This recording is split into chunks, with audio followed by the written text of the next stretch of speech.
الرحمن الرحيم. السلام عليكم ورحمه الله. اخواتي وحبايبي عاملين ايه؟ يا رب تكونوا بالف خير. معاكم رباب خليل جايه لكم النهارده في فيديو جديد ان شاء الله باذن الله ينال اعجابكم. هنعمل وصفه كلنا احنا واولادنا بنحبها وبنروح نشتريها على طول من السوبر ماركت. هنعملها النهارده في البيت بمكونات بسيطه جدا وطريقه بسيطه، واتمنى النتيجه ان شاء الله باذن الله تبهركم. النتيجه باذن الله تحفه جدا وزي الجاهز بالظبط، بل كمان انضف واضمن ومن غير مواد حافظه وبمكونات بسيطه جدا من البيت ولا كلفنا اي حاجه. تمام، مش هطول عليكم، هندخل على طول في المقادير. معانا اول حاجه نص كيلو طماطم. هنجيب نص كيلو من الطماطم تكون حمراء نضيفه كده متنقيه بالواحده، ويكون لونها احمر. اهم حاجه تكون لونها احمر عشان طبعا تخلي الكاتشب معانا لونه جميل. هنعمل ايه في الطماطم؟ هنجيبها، شايفين الطماطميه حمراء وجميله ومتنقيه حلو، هنعملها من تحت كده من القاع، هنعمل علامه اكس عليها. تمام كده، يا رب تكون واضحه. هنعمل علامه اكس ومعانا ميه بتغلي على النار. هناخد الطماطم كلها اللي احنا عملنا عليها علامه اكس، نص كيلو ضعف الكميه زي ما انت عايزه براحتك خالص. هنعمل علامه اكس عليها ونحطها في الميه المغليه، وهنستنى طبعا لما نحط الطماطم في الميه المغليه الميه طبعا هتبطل غليان وهتنزل درجه حرارتها. هنستنى لما الطماطم تاخد اول غلوه، هنطلعها على ميه بارده معانا، على ميه ساقعه. الطماطم اللي احنا عملنا عليها علامه اكس هنطلعها على ميه بارده، هيكون ده شكلها معانا فتحت كده، وهنشيل القشره بتاعتها بمنتهى السهوله. تمام، هنعمل كده في كل الطماطم بتاعتنا، نشيل القشر بمنتهى السهوله. تمام، هعمل لكم واحده كمان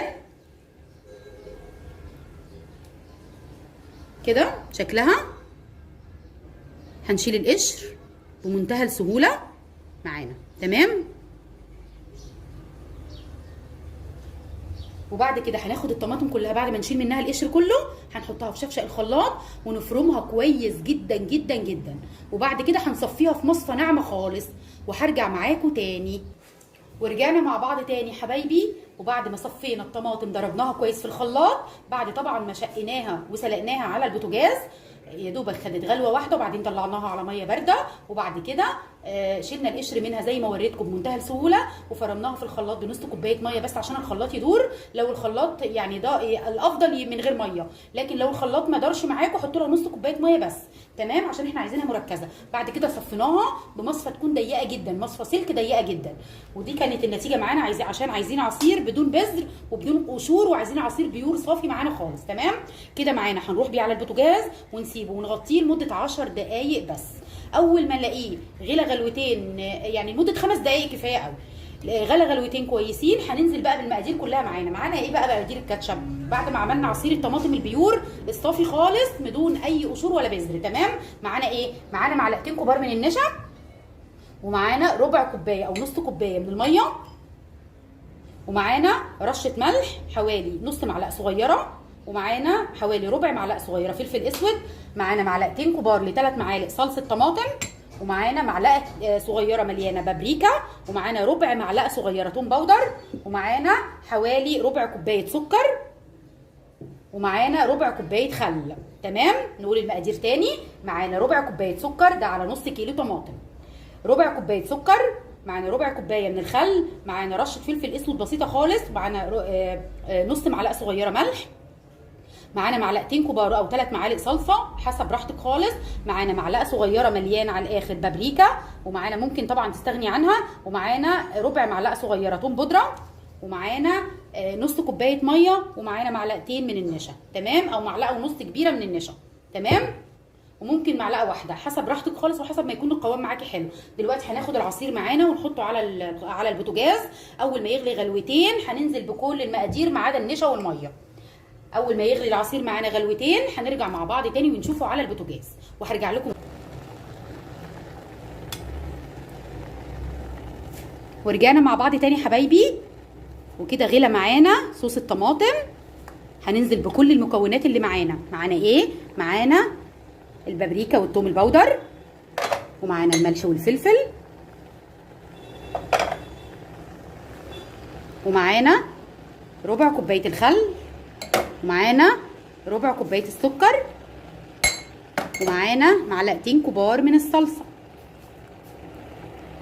تمام كده، هنقلب كل المقادير مع بعض كده معانا، وهنسيبها تاني على النار لحد ما تتسبك خالص. وفي اخر غلوه هندوب النشا في الميه وننزل بيه في اخر غلوه. كده معانا تمام معايا. هنسيبها بقى لما تتسبك على الاخر خالص، ونرجع مع بعض تاني واحنا بنحط النشا والميه.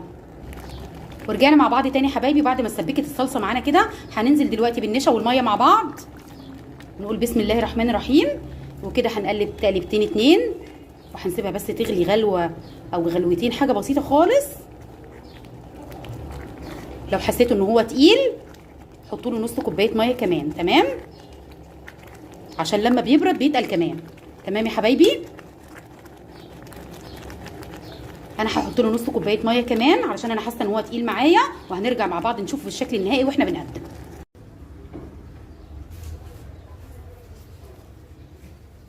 ورجعنا مع بعض تاني حبايبي، وده الشكل النهائي للكاتشب الجميل بتاعنا. النص كيلو طماطم عمل لنا الازازه دي مليانه.